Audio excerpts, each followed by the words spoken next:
A epístola de hoje de São Pedro Apóstolo e nos diz: Caríssimos, aos anciãos que estão entre vós, eu, ancião como eles e testemunha dos sofrimentos de Cristo e participante com eles naquela glória que será manifestada um dia, peço encarecidamente isto: apacentai o rebanho de Deus, que vos está confiado, tendo cuidado dele, não constrangidos, mas de boa vontade, segundo Deus.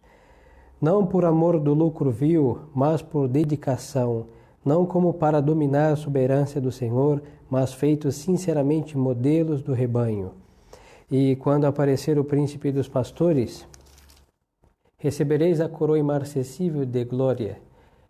Por seu lado, o Deus de toda graça, aquele que vos chamou em Jesus Cristo à sua glória eterna, depois de uma breve prova, ele mesmo vos aperfeiçoará, fortificará e tornará invencíveis. A ele seja dada a glória e o poder pelos séculos dos séculos. Amém. E o Santo Evangelho é segundo São Mateus, e nos diz: naquele tempo, tendo Jesus ido para as bandas de Cesareia de Filipe, interrogou os discípulos, dizendo: Quem dizem os homens que é o Filho do Homem? Eles responderam: uns dizem que é João Batista, outros que é Elias e outros que é Jeremias, algum dos profetas. Vós, porém, perguntou-lhes Jesus, quem dizeis que eu sou? Simão Pedro respondeu: Tu és o Cristo, o Filho do Deus vivo. Jesus então disse-lhe: Bem-aventurado és, Simão, filho de João, porque não foi a carne nem o sangue que te revelou isso, mas o meu Pai que está nos céus. Pois bem, eu te digo que tu és Pedro, e sob esta pedra edificarei a minha igreja, e as portas do inferno não prevalecerão contra ela. Mais ainda, dar-te-ei as chaves do reino dos céus. E tudo o que ligares na terra será também ligado nos céus, e tudo o que desligares na terra será também desligado nos céus. Em nome do Pai, e do Filho e do Espírito Santo. Amém. Queridos fiéis, nós celebramos hoje a festa de dois santos papas e mártires. E ambos dos primeiros séculos. São Sotero e São Caio. E aqui no Missal dos Fiéis tem uma pequena explicação que Sotero foi sucessor do Papa Aniceto no ano 166. Morreu Marte em 175 depois de Cristo. O imperador Marco Aurélio, baixo este imperador. Caio, cujas relíquias se encontram no Santuário de São Silvestre em Roma, governou a igreja um século mais tarde e morreu aos 22 de abril do ano 296. E aqui vai fazer um comentário que os papas dos primeiros séculos suportaram o peso das perseguições que ameaçavam constantemente os fiéis, e o pontificado de São Caio foi, no entanto, marcado por um longo período de paz, uns 10 anos antes da perseguição de Diocleciano.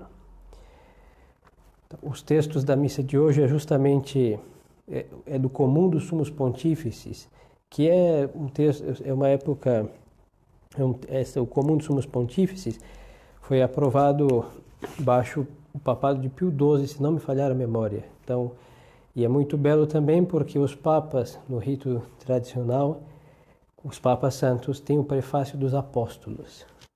Porque é verdade que todos os bispos sucedem os apóstolos, mas São Pedro é perpetuado no trono de São Pedro. Então o Papa está o sucessor de São Pedro e mostra o papado como algo solidamente, essencialmente apostólico e do apóstolo dos apóstolos, que é São Pedro. Mas não vou contar mais a história dos apóstolos e dos santos de hoje, mas vamos aproveitar os textos que a epístola de São Pedro, logo nós temos aqui uma encíclica papal dirigida à igreja. E o gloriosíssimo apóstolo vai dizer aos anciãos, ou seja, aos bispos, aos que governavam a Santa Igreja, que ele, como um também, que governa a Santa Igreja, ancião como eles, e testemunha dos sofrimentos de Cristo, e participante com eles naquela glória que será manifestada um dia. E aí ele vai dizer: peço-vos encarecidamente isto, apacentai o rebanho de Deus que vos está confiado, tendo cuidado dele, não constrangidos, mas de boa vontade. Então São Pedro está a dar aqui uma recomendação apostólica, papal, caridosa, prática. É a prudência pastoral no sentido mais católico da palavra. Hoje a terminologia assim pastoral está reduzida a nada mais que simplificar, adaptar, encaixar tudo que é de Deus segundo o critério dos fiéis. Não é bem isso o que consiste a pastoral. Mas São Pedro está mostrando este pastoreio das almas. Primeiro, que cada pastor é um representante de um modo ou de outro do pastor dos pastores, nosso Senhor Jesus Cristo. Segundo, tem que fazer este pastoreio e segundo o pastor dos pastores. Isso daqui é uma razão que vai exigir justamente as consequências de um pastoreio bem feito que vemos tanto em São Pedro, com seu martírio, como em São Caio, São Sotero e São Caio, cuja festa hoje nós celebramos. E vai dizer aqui São Pedro apóstolo: apacentai o rebanho de Deus, que vos está confiado. E confiado por quem? Por Deus, tendo cuidado dele, não constrangidos, mas de boa vontade. Ninguém foi ao sacerdócio forçado.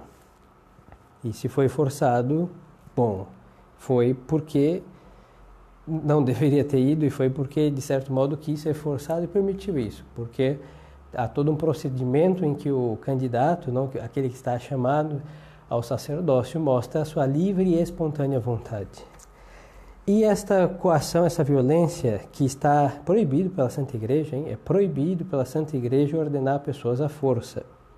Então São Pedro vai mostrar que esse constrangimento não pode ser uma coação, violência externa, alguém que o violente ao sacerdócio, ao pastoreio das almas, e tampouco pode ser constrangimentos e violências internas. Por isso São Pedro vai citar aqui, apacentai, não, tendo cuidado dele, do rebanho, não constrangidos, mas o que? De boa vontade, segundo Deus. Então, a boa vontade, com boa disposição. A boa vontade supõe a livre e espontânea vontade, por um lado, mas a boa vontade supõe toda a submissão segundo os critérios próprios do pastoreio das almas dados por Nosso Senhor e pela Santa Igreja. Então, fazei-o de boa vontade. E fazer como? Qual é a referência do pastoreio das almas? Fazer o segundo Deus. Porque o pastor dos pastores fez o quê? Obediente até a morte e morte de cruz. Ele deu a vida, o bom pastor dá a vida por suas ovelhas. O mercenário que não é pastor, vendo o lobo, corre. Então chega o momento do fazer como Deus, nosso Senhor Jesus Cristo fez. Deu a vida por suas ovelhas. E é o que nós celebramos hoje.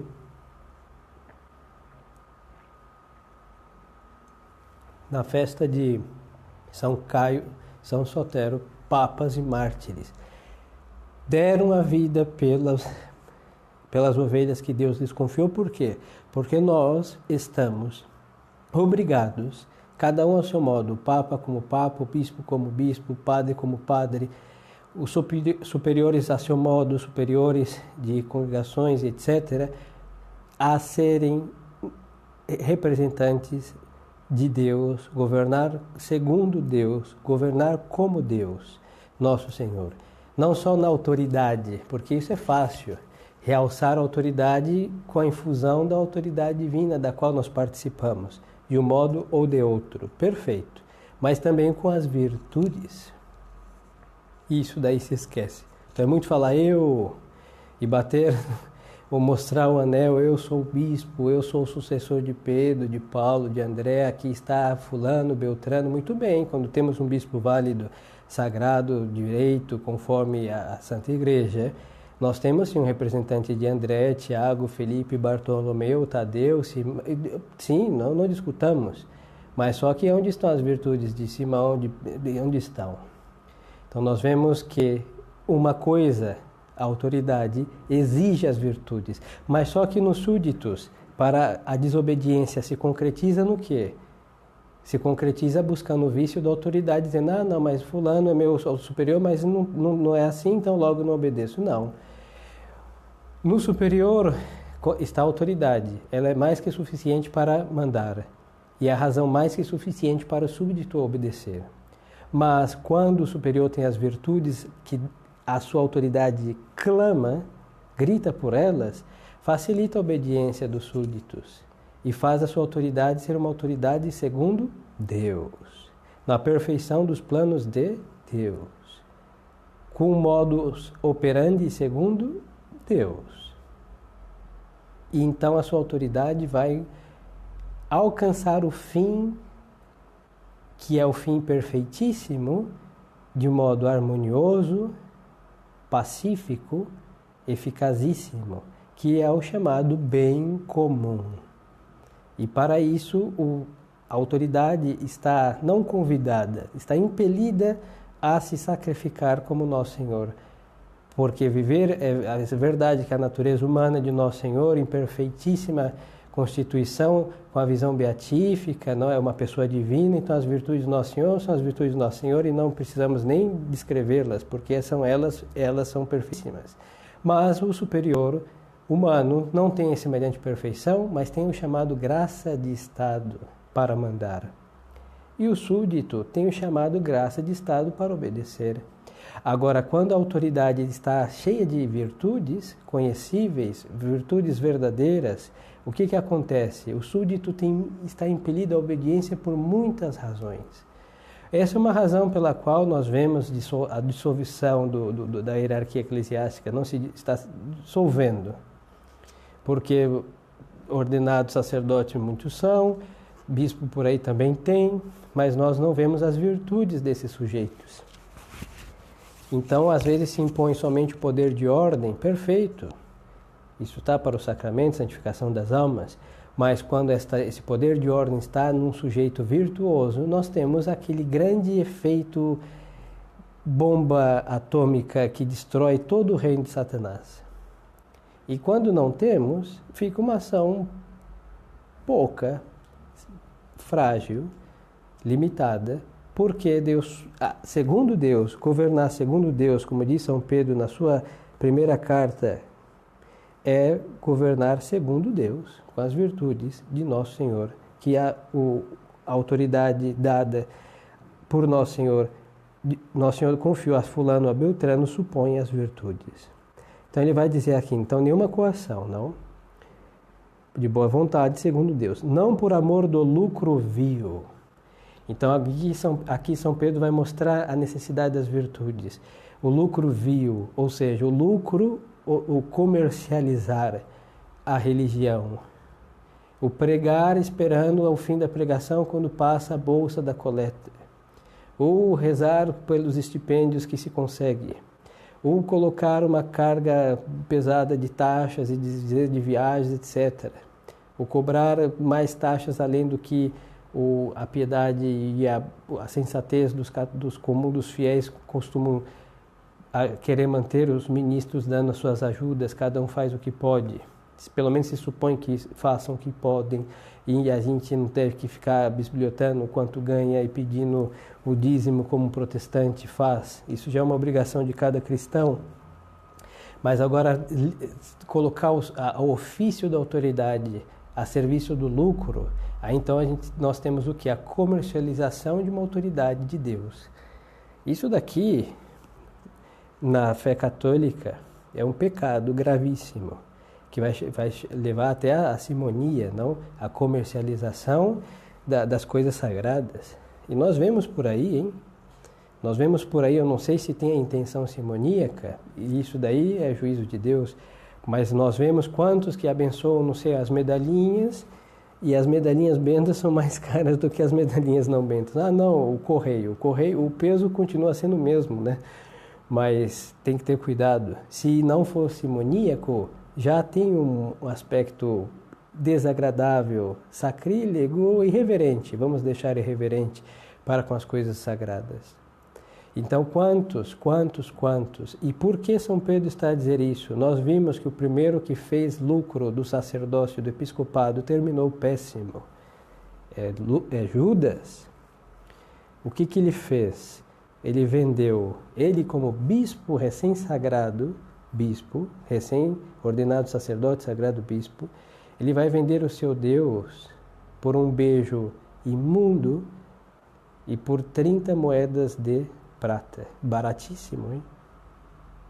Para quem podia ter pregado o Evangelho, conquistado o mundo para Cristo, está hoje em cima de um altar e ser venerado por toda a cristandade, reis,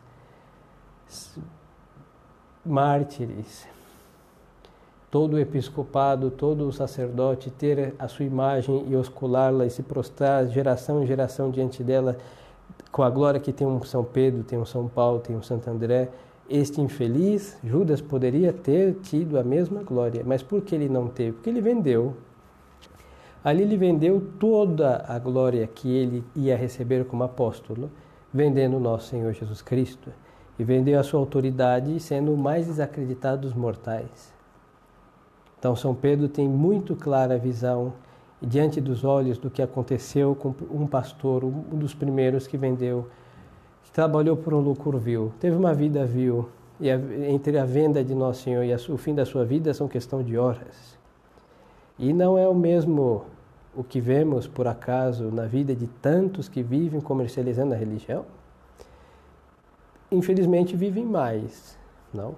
Mas só que também tem tempo para conquistar o quê? A conversão, ou escavar um inferno mais profundo ainda, para quando Deus colocar um basta, ele ser sepultado nas profundezas do inferno. Então São Pedro está a dizer, cuidado, cuidado. Por outro lado, ele vai dizer, mas dedicação, não para dominar a soberania do Senhor, mas feitos sinceramente modelos do rebanho. É aqui que eu estava a dizer. As virtudes da autoridade. É verdade que São Pedro está dirigindo a sacerdotes e a bispos, mas só que não se exclui as outras autoridades que, de um modo ou de outro, devem fazer praticamente ter a mesma conduta, exercer a autoridade que Deus lhe deu com as virtudes que essa autoridade clama, exige. E vai dizer, por que dará se nós fizermos tudo isso? Quando aparecer o príncipe dos pastores, pastor dos pastores, recebereis a coroa imarcessível de glória. Então, se nós não temos a vileza de alma de vender as coisas de Deus, porque as coisas de Deus vendidas por qualquer preço, nós estamos fazendo o quê? Vendendo algo que não tem preço por um preço barato. Pode ser por 1 milhão, pode ser por o que for, mas se eu vendo Nosso Senhor vale muito mais do que isso. Eu estou dando Deus por centavos, por ninharias, mixarias. Então, se nós não fizermos isso, o que vamos receber? Uma coroa imarcessível, ou seja, uma coroa que não perece, de glória. Por seu lado, Deus de toda graça, aquele que vos chamou em Jesus Cristo a sua glória eterna, depois de uma breve prova, Ele mesmo vos aperfeiçoará, fortificará e tornará invencíveis. Aqui é outro segredo do obrar sacerdotal, episcopal, seja o que for. É invencível quando está em conformidade com o Evangelho, se luta para ter uma vida santa, uma vida honesta, uma vida digna, no temor de Deus nosso Senhor. Então esse sacerdócio é invencível. Agora, se ele foi profanado por essas vilezas e mazelas que citamos, que o próprio apóstolo diz de comercializar o Evangelho de Nosso Senhor, ele está falido por princípio. Pode instituir o que quiser, pode angariar fundos de onde for, pode construir a igreja que for, por princípio está falido, porque está semeando no campo de Deus a condenação. Deus vai arrancar. O que não é trigo, Deus arranca. Você pode semear o que for, mas se não for trigo, Deus vai arrancar, não tem como. Ele não disse que ia deixar crescer o joio com trigo, e quando tivesse grandes ele ia separar um do outro e o joio ia jogar no fogo? Pois então, ele vai fazer isso? Então, mas eu sou semeador do campo de Deus. Sim, semei trigo, se quer que colha e vire pão, mas se quer que seja lançado ao fogo, semeie joio. E se o semeador é um joio, ele vai ser arrancado e queimado. E se não, e se ele fizer o que tem que ser feito, ele vai ser glorificado. Essa é a glória dos santos, dos doutores da igreja, dos santos sacerdotes, santos bispos, santos confessores, glorificados. E muitos outros santos sacerdotes e religiosos que estão no céu, que não estão canonizados, mas estão no céu, estão com Deus e gozam dessa glória que São Pedro falou que Deus dará, e assim será. Agora no Santo Evangelho nós vemos Nosso Senhor perguntar, não, o que dizem os homens sobre o Filho do Homem? Nosso Senhor, não que Nosso Senhor se importasse com a opinião pública, primeiro que ele sabia tudo que passava prescrutava o mais íntimo do que passava nos corações, mas ele quer saber o que dizem os homens por boca dos apóstolos. Bom, uns dizem, aí você vê que eles estavam felizes ou infelizmente informados da opinião pública. Aí fala, uns dizem que é Jeremias, João Batista, Elias, algum dos profetas. Perfeito. E era exatamente isso que o povo pensava. Se Nosso Senhor não os corrigiu, dizendo, não é isso que pensa o povo, então realmente estava correto. A massa informe pensava exatamente isso.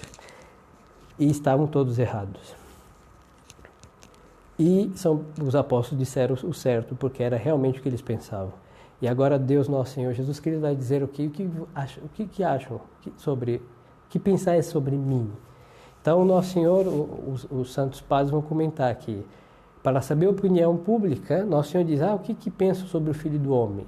Para que os apóstolos nem cogitassem de maneira nem remota ou próxima a possibilidade mínima de vaidade. Nosso Senhor tem essa delicadeza de fazer tudo com a delicadeza, tendo presente a cabeça dura e a ignorância profunda dos apóstolos para instruí-los de tal modo que eles não possam nunca pensar nada errado e não se desviar dessa doutrina. Por isso Nosso Senhor é muito claro e ao mesmo tempo simples e profundo quando fala. Então vai dizer, e vocês, o que acham sobre mim, sobre a minha pessoa? Aí São Pedro vai levantar e vai fazer a sua confissão de fé. Tu és o Cristo, o Filho do Deus vivo. Aqui se cala toda a opinião pública, hein? Porque na opinião que o Senhor é Filho de Deus, que o Senhor é o Messias. Não quer dizer que não haviam pessoas que acreditassem nele, não. Mas só que essas pessoas que acreditavam em Nosso Senhor verdadeiramente, com uma fé limpa e verdadeira, não estavam na opinião pública. Porque essas pessoas não são da massa, informe, deforme. Não, essas pessoas são pessoas seletas que não estão nas ruas de Jerusalém, nas praças de Jerusalém, nos Facebooks de Jerusalém, nos WhatsApp difundindo notícias sem fundamento com um lado. Não é essa classe. Essa classe é que achava e achando errou, não acertou em nenhum aspecto. Mas os que confessam verdadeiramente são poucos e não estão no meio dessa gente. É Maria Santíssima, provavelmente já professava a fé correta Maria Madalena, Santa Marta, São Lázaro, os apóstolos, mais ou menos, vemos que São Pedro acertou absolutamente no alvo, mas iluminado pelo Espírito Santo, todos eles, é um ato de fé que vem de Deus, mas eles não estão no meio dessa massa. E o que vai dizer a respeito? Nosso Senhor vai lhe fazer bem-aventurado é Simão, filho de João, porque não foi nem a carne nem o sangue que te revelou isso. Isso é muito interessante, porque nem a carne nem o sangue, ou seja, não é uma resposta humana. É um vocábulo, são vozes em língua humana, obviamente, mas só que o conceito que está por detrás dessas palavras é nada mais que um argumento de fé. E quem poderá ter te dado essa luz? Meu Pai, o Pai Celeste que estás nos céus, porque Ele que te revelou isso. São Pedro, por brilhante que poderia ter sido, naquele então não chegaria a essa conclusão teológica por um raciocínio, um silogismo muito bem armado, não. Foi por uma iluminação de Deus. E o nosso Senhor Jesus Cristo me dizer, foi o Pai Celeste que está no céu que te revelou isso. Por isso eu te digo que tu és Pedro, e sobre esta pedra edificarei a minha igreja. É este São Pedro que ouvimos na epístola. E agora nós vamos ver que este São Pedro é o Papa, primeiro Papa, e os verdadeiros imitadores de São Pedro vamos ter aí os papas mártires, papas confessores, papas santos, mas não quer dizer que será só verdadeiramente santo, papa quem foi santo. Isso não é plausível, realmente seria absurdo afirmá-lo. Mas o que nós sim afirmamos na doutrina católica que sim, tem que andar na verdade. Nosso Senhor em São Pedro coloca os alicerces da igreja nesta confissão. Por quê? Esta confissão tem dois, os senhores já devem ter visto, antes de construir uma casa se faz o baldrame chamado. E dentro do baldrame tem as sapatas, e nessas sapatas são aqueles quadrados assim, cheios de concreto e armação, tem uma espécie de coluna que vai lá de profunda. Não? Pois então, aquilo sustém o edifício. Na Santa Igreja nós temos neste primeiro fundamento 2 baldrames, na confissão de São Pedro. O primeiro, tu és o Cristo, o Filho do Deus vivo. Aqui São Pedro está confessando a encarnação de Deus, do Verbo, segunda pessoa da Santíssima Trindade, ou seja, a divindade de nosso Senhor Jesus Cristo e a verdade da sua humanidade, que está diante dos seus olhos. Ele escolheu, lhe perguntou e ele respondeu: este homem é Deus. Com essas palavras, São Pedro confessa isso. Primeira verdade essencial, porque a igreja, em outra ocasião dizemos e repetimos nessa, é o corpo místico de Cristo. E este corpo místico supõe a realidade do corpo físico de Cristo. A encarnação é essencial para a fé católica. A ordem sacramental, a doutrina, o sacerdócio, o sacrifício da missa, tudo se funda na encarnação de nosso Senhor, na sua divindade também.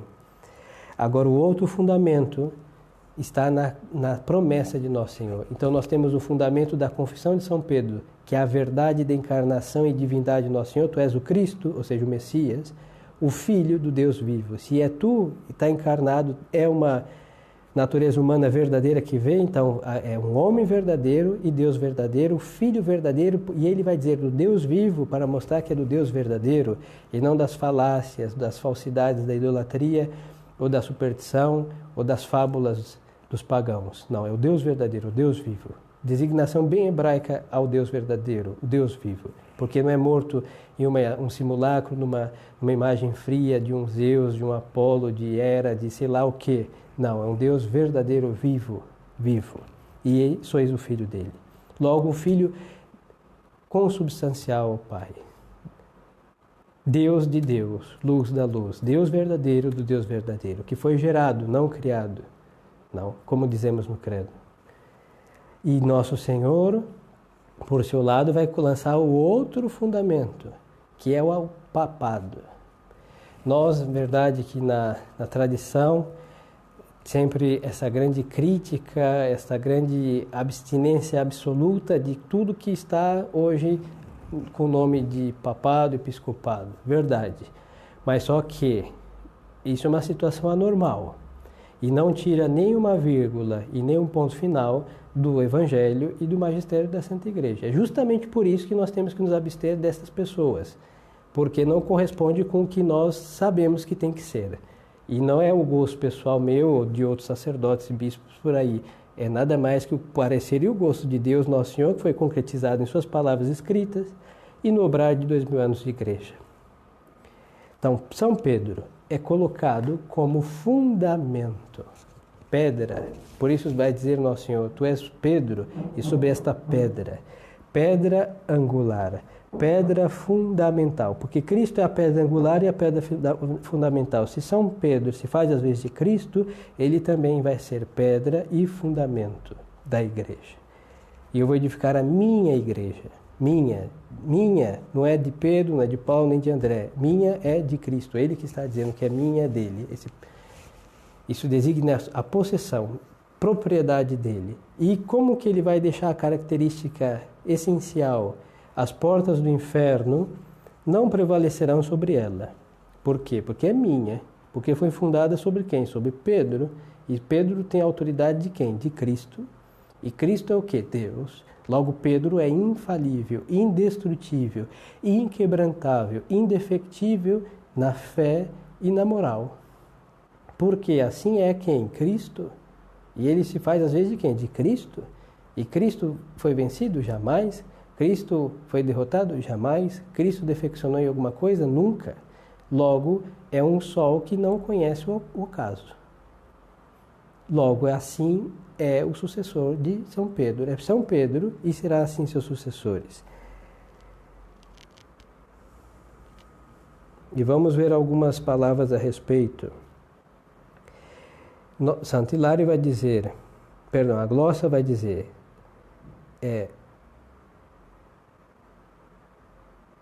que não se separar dela, da igreja, nem a caridade, nem a fé. Não pode separar da igreja. A igreja não pode perder a caridade e nem perder a fé. Por isso nós temos que limpar um pouco as nossas ideias, aproveito a ocasião, e não ter esta concepção de duas igrejas, que existe uma igreja católica apostólica romana e uma igreja católica apostólica romana que é e não é, e fica como um pisca-pisca. A igreja não é, às vezes é e não é, às vezes é e fica naquela. Não, existe somente uma igreja, católica apostólica romana. E nós professamos essa verdade quando rezamos o credo, hein? Creio em uma só igreja católica, una santa, uma e única, que as autoridades, que por mil problemas que existem nas dioceses, na Cúria Romana, não represente essa autoridade divina, perfeito. Mas nós temos o que, se não me falhar a memória, Monsenhor Lefebvre chamava a igreja ocupada. Não? É uma terminologia muito mais precisa, mais realista da situação em que nós nos encontramos. Uma igreja ocupada. Mas quando Deus varrer e tirar todos os inimigos internos de dentro dela, quando Deus realmente restabelecer, temos esperança disso. Em outra ocasião podemos falar sobre este tema. Mas isso vai acontecer. E então o que vai acontecer? Deus vai colocar um Papa com fé sentado no trono de São Pedro, que está em Roma, no Vaticano, hein? Não vai ser na cidade de Porto Alegre, e muito menos em outra cidade, sei lá qual, não vai ser, porque a sede de São Pedro é lá. Quando Deus colocar um bispo decente nas dioceses X e Y, vai ser na diocese X e Y, que serão tirados estes lobos e colocado pastores segundo os apóstolos, dignos desse nome, de sucessor de apóstolos, de verdade, que tenham fé e sejam homens de Deus e guardem o rebanho, não sejam um bando de lobos vorazes. E vai ser aonde que Deus vai colocar nessas sedes que eles estão sentando e não pertencem a eles, porque não são católicos. Então nós temos aqui uma igreja que não perde a fé e não perde a caridade.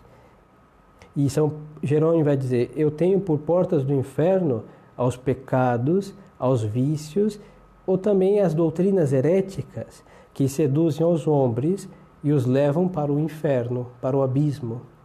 Então, se as portas do inferno não vão prevalecer sobre ela, a igreja não pode ser pecadora, não pode ser viciada, não pode ser católica com doutrinas heréticas e não pode seduzir os homens para o caminho do inferno.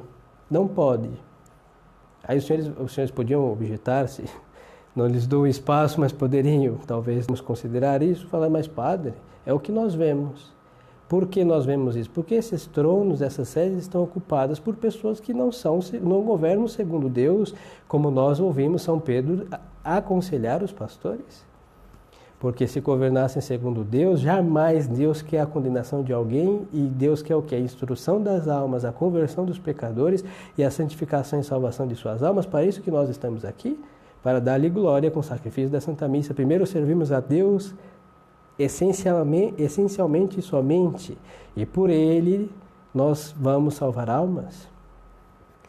Logo, a nossa doutrina, que é dele, não pode ser viciada, pecadora e herética. É São Jerônimo que está dizendo, hein? Estamos seguindo aqui a Catena Áurea, no comentário do capítulo da missa de hoje, e não são palavras do Padre Leandro, são palavras de São Jerônimo, que é nada mais que sacerdote e doutor da Igreja. E um rábano, citado por Santo Tomás, vai dizer também as portas do inferno, os tormentos e as seduções dos perseguidores e as obras más, as palavras nécias dos incrédulos, porque só servem para ensinar o caminho da perdição.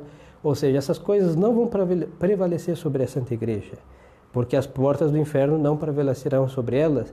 Logo, estão explicando aqui São Jerônimo e Rábano o que são as portas do inferno.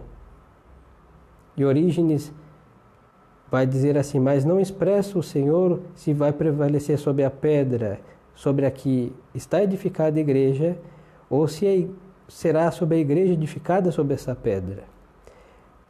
Mas é indubitável que nem contra a pedra e nem contra a igreja prevalecerão as portas do inferno. O que está dizendo Orígenes?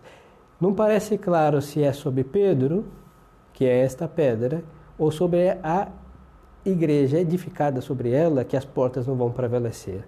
É isso que ele está a dizer.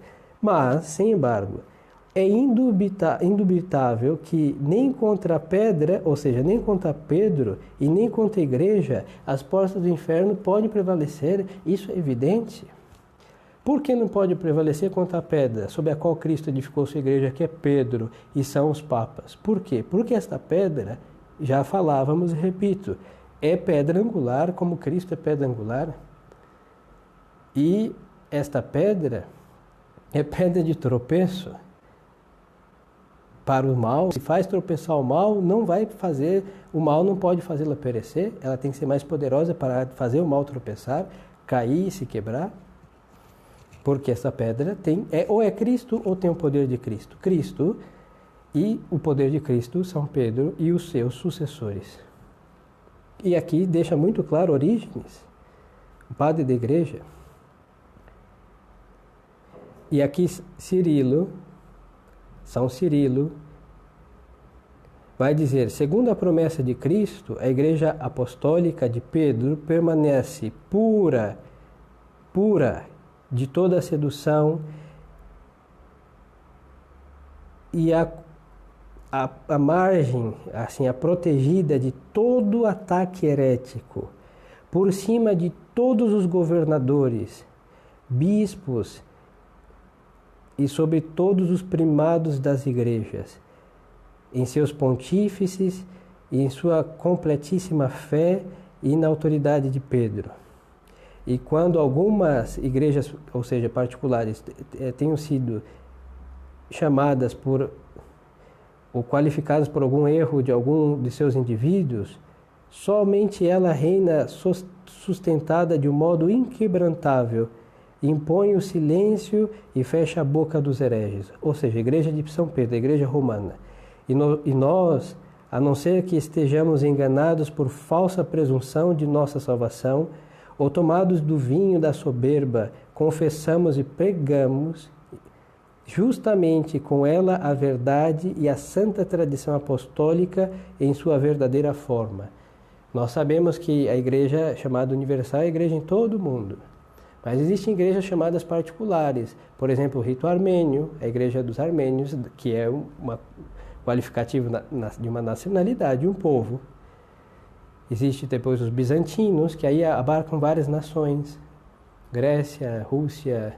Depois temos os etíopes, uma pequena parcela da Etiópia, católica, a maior parte cismática, coptas no Egito, etc. São igrejas particulares. Então, essas caíram quase todas, salvo os maronitas, caíram agora com o concílio, né?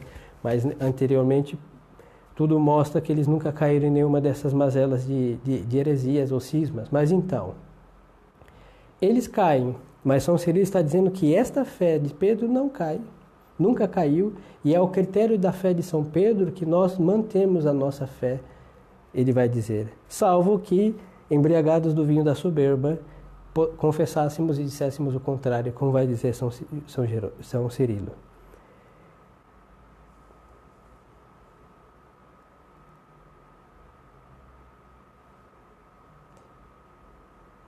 E aqui, depois dessa promessa, as portas do inferno não prevalecerão sobre ela. Fica muito claro. E depois, o que é? Eu te darei as chaves do reino dos céus. Tudo que ligardes sobre a terra será ligado nos céus, e tudo que desligardes sobre a terra será desligado nos céus. Olha a autoridade de São Pedro. Se ele desliga na terra, desliga no céu, ele liga na terra, liga no céu, como esse homem pode se desligar da fé católica? Não pode, porque ele é representante de Cristo. E Rábano vai dizer, com razão se deu as chaves do reino dos céus àquele que confessou com mais devoção que os demais ao Rei dos céus. Desta maneira se fez saber a todos que sem esta fé e sem esta confissão não entrará ninguém no reino dos céus. Se entende por chaves o poder e o direito de discernir, o poder para que ate e desate, e o direito de discernir para que distinga os dignos daqueles que não são dignos. Claríssimo. É o que falávamos, sem essa confissão não podemos entrar no reino dos céus, porque é um fundamento, é essencial. E a glossa vai dizer, da onde se segue, e quando atares, e isto é, tudo o que julgar indigno de perdão, enquanto viva, indigno será julgado diante de Deus. E tudo o que, isto é, a quem julgares digno de ser perdoado, enquanto vive, alcançará consequentemente de Deus o perdão dos seus pecados. E Orígenes vai se dizer, vejam quão grande é o poder desta pedra sobre a qual a igreja está edificada. Permanece inquebrantável seus juízos, como se fosse o mesmo Deus o que dera os que sentenciassem. É incrível. Repito, vejam quão grande é o poder desta pedra, ou seja, de Pedro e dos seus sucessores, não, sobre a qual está edificada a igreja. Permanecem inquebrantáveis os seus juízos, ou seja, juízos de São Pedro, como se fossem o mesmo Deus o que os ditassem.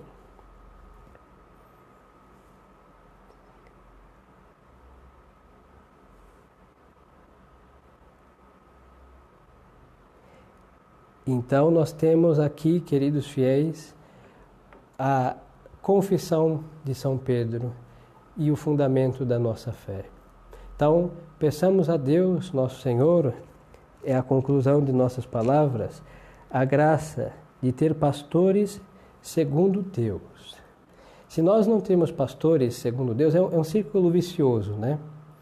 É um círculo vicioso. E para sair disso é igual um labirinto. Ou encontrar a saída, que é bem difícil, ou vir um helicóptero e tirar o sujeito do labirinto por cima. Só tem saída por cima, hein? Salvo que faça um buraco, mas bom. Mais fácil um auxílio do alto para te tirar do labirinto. Do mesmo círculo vicioso. O que está acontecendo? Há muito tempo se diziam os autores espirituais que era o quê? Um padre muito piedoso, não, ardoroso, cheio de devoção. Aí tem um povo simples. Um padre tíbio, não, tem um povo medíocre. E um padre medíocre tem um povo pior do que isso daí. Pois então, depois outros autores dizem que cada um tem o padre que merece, e é verdade. Então fica no ciclo vicioso. Temos que santificar o clero para elevar as almas dos fiéis. Mas só que os fiéis têm que levantar o nível a almejar, desejar a santidade para que Deus tenha piedade e dê bons ministros. Então fica esse círculo. O clero justifica as suas mazelas com a mediocridade do povo. E o povo justifica as suas mazelas com a a infidelidade e mediocridade dos seus ministros. E isso daí leva o que? Ambos para o inferno. Muito simples. Então, se nós queremos ter salvação de alma, salvar nossas almas, e ter santos pastores, como rezamos depois das bênçãos do Santíssimo, e dignos ministros, nós temos que fazer duas coisas. Em realidade, três. Primeira, rezar. Rezar mesmo, e muito, e de verdade, com devoção. Clamar a Deus com muita insistência, devota e amorosa, insistente, inoportuna, respeitosa insistência a Deus, porque a pior desgraça é ser dirigido por péssimos ministros. Nosso Senhor disse no profeta Isaías, castigo de Israel, que eles seriam governados por afeminados e infantis. Essas duas características, infelizmente, está tanto no governo civil de muitos lugares, como no governo religioso de absolutamente quase todos, raríssimas exceções. Isso é um castigo. Castigo, porque a vileza do povo clama semelhante mazela para governá-los. Já que querem ir para o inferno, tem alguém que os guie para lá, logo é um péssimo ministro. Agora, se nós queremos ir para o céu, nós devemos pedir a Deus pastores que nos levem para lá. E Deus suscita. Deus vai suscitar enquanto existirem almas sinceras que queiram sua salvação. Deus faz brotar da terra ou cair do céu como a chuva um sacerdote, um bispo, uma alma X ou Y, sei lá quem, mas Deus sabe que vai cuidar desta alma para a salvação. Por quê? Ele quer se salvar e Ele quer salvar almas. Então Deus vai unir os que querem se salvar no caminho da salvação. Agora os que não querem se salvar, querem se condenar por união própria, hein? Os maus se congregam de uma maneira misteriosa, como se tivesse um cheiro entre eles que, olfateando, se encontram e vão felizes para o caminho da infelicidade. Então rezar, muitíssimo. Segundo, desejar o céu é a consequência necessária da primeira. Porque se pedimos a Deus bons pastores, é para a nossa salvação. Então devemos ter santo e eficaz desejo do céu, logo trabalhar por nossa conversão, no que depende de nós, e depois no que depende da ação sacerdotal, falar, Senhor, não tenho o que fazer. Aí Deus, em sua providência, saberá o que deve ser feito e providenciará. E terceiro, se afastar de todos os péssimos e maus ministros que se encontram por aí. E a rotulação de péssimo e de mal não é o que dizem, não, porque o que dizem pode se cair em calúnias, difamações, juízos temerários, essas invejas. Isso é bem eclesiástico, não? Infelizmente. E também bem do povo de não gostar. Um padre algum padre disse alguma verdade, um bispo, então começa a rotulá-lo de mal, de sem misericórdia, de etc. Várias coisas. Não é isso. Cada um, se deseja a salvação, se busca a conversão, Deus, nosso Senhor, sem que julgue ninguém, não é necessário, isso é de Deus, os juízos é de Deus, nosso Senhor, mas nosso Senhor lhes dará a graça de se afastar do mal e de se aproximar do bem. E se o bom não estiver ao alcance, Deus fará encontrar a seu tempo em sua providência. E assim nós teremos santos pastores, dignos ministros, porque as almas boas e santas necessitam e Deus suscita. E depois nós teremos, como sacerdotes, a graça de sermos santos, pastores e dignos ministros, porque nós queremos, e o serviço desta santidade e dignidade é exigida pela majestade de Deus e é indispensável para a salvação das almas. E se somos sacerdotes em sinceridade, Deus também nos dará almas que queiram o caminho do céu, e assim se encaixa o desejo dos bons e todos se congregam para o caminho do céu. E também se encaixa o desejo dos maus e eles, como um balaio de gatos, vão junto para a condenação. Então busquemos a salvação das nossas almas. Então nós não devemos, apesar de tudo que nós falamos extensamente sobre o que deve ser um sacerdote, a Epístola de São Pedro, não como deve ser um ministro sagrado, como deve ser um sumo pontífice, que nós acabamos de ver na consideração do Evangelho de hoje, é para que tenhamos o critério da fé. O resto, Deus, em sua providência, vai mostrar aos corações, e eu digo mostrar não de uma maneira carismática, sensível, e entrarem num êxtase e ficarem gemendo e tendo alucinações. Não.